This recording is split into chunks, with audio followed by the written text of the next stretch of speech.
बहुत पुराने समय में कैलाशपुर नाम का एक राज्य था।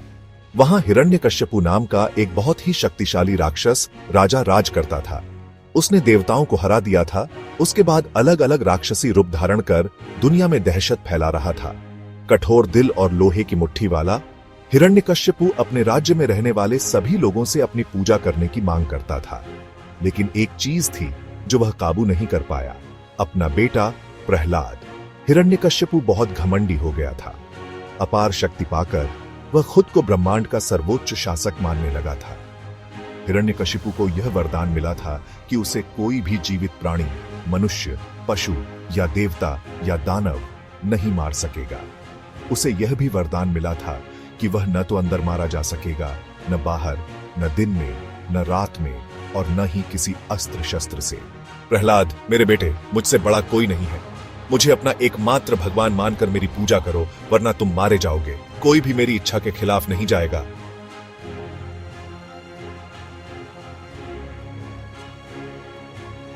लेकिन हिरण्यकश्यपु का बेटा प्रहलाद अलग था। वह पवित्रता, दया और प्रेम से भरा एक बच्चा था। अपने पिता के विपरीत प्रहलाद राजा की पूजा नहीं करता था, क्योंकि उसका दिल ब्रह्मांड के रक्षक भगवान विष्णु में बसता था। प्रेम से भरे हृदय से मैं सभी जीवों के निर्माता भगवान विष्णु को प्रणाम करता हूँ। प्रहलाद, ये क्या बकवास है? तुम्हारी हिम्मत कैसे हुई विष्णु की पूजा करने की? वह मेरा दुश्मन है। पिताजी, मैं विष्णु की पूजा करना बंद नहीं कर सकता। वही सच्चे भगवान हैं। वह हर जगह है, हर प्राणी में, ब्रह्मांड के हर कोने में। मूर्ख लड़के, तुम्हें सबक सिखाया जाएगा। मैं तुम्हारा भगवान हूँ, विष्णु नहीं। अगर तुम मेरी बात नहीं मानोगे तो मैं तुम्हें भुगतने पर मजबूर कर दूंगा। विष्णु के प्रति अपने बेटे की भक्ति से निराश हिरण्यकश्यपु ने अपनी बहन होलिका को बुलाया। होलिका को देवताओं ने एक वरदान दिया था जिससे वह आग से सुरक्षित रहती थी। हिरण्यकश्यपु ने अपने क्रोध में एक भयानक योजना बनाई। होलिका, तुम आग से सुरक्षित हो। प्रहलाद को ले जाओ और उसके साथ धधकती आग में बैठो। आग उसे भस्म कर देगी, लेकिन तुम सुरक्षित रहोगी। जैसी आपकी आज्ञा मेरे भाई। उसकी अवज्ञा का यही अंत होगा। होलिका प्रहलाद को आग में ले गई, यह जानते हुए कि वह उसकी दुष्ट योजना से कभी नहीं बच सकता। अब तुम्हें सबक मिलेगा प्रहलाद। विष्णु तुम्हें इस आग से नहीं बचा सकते। भगवान विष्णु, मेरी रक्षा करो। मुझे पता है कि आप हमेशा मेरे साथ हैं। विष्णु की दिव्य शक्ति ने प्रहलाद की रक्षा की। जिस आग को उसे जलाना था, उसने होलिका को घेर लिया। जैसे जैसे आग बढ़ती गई, होलिका के वरदान बेकार हो गए और वह जलकर राख हो गई। प्रहलाद आग से अछूता सुरक्षित रहा। जैसे ही प्रहलाद विजयी हुआ, ऊपर स्वर्ग खुल गया और भगवान विष्णु प्रकट हुए। उनका दिव्य रूप चमक रहा था। प्रहलाद, मुझ पर तुम्हारे विश्वास ने सभी बुराइयों पर विजय प्राप्त की है।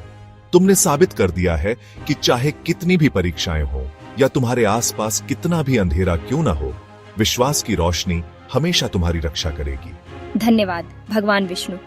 आपकी कृपा ने मुझे बचा लिया। मैं हमेशा आपका भक्त रहूंगा।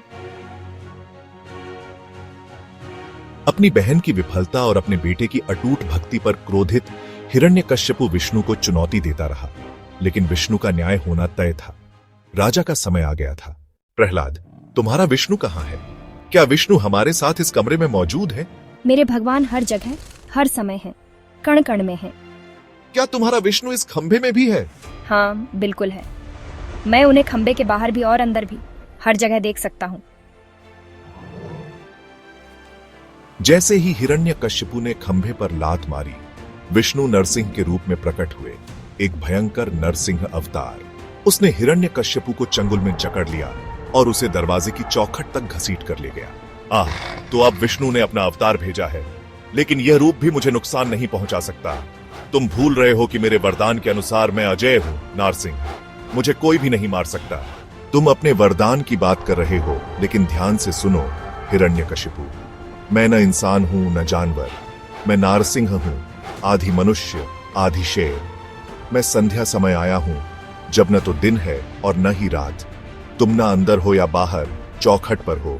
तुमने कहा था कि कोई भी हथियार तुम्हें नष्ट नहीं कर सकता, लेकिन मेरे पंजे ही मेरे हथियार हैं और उनके साथ मैं तुम्हारे आतंक के राज का अंत करूंगा।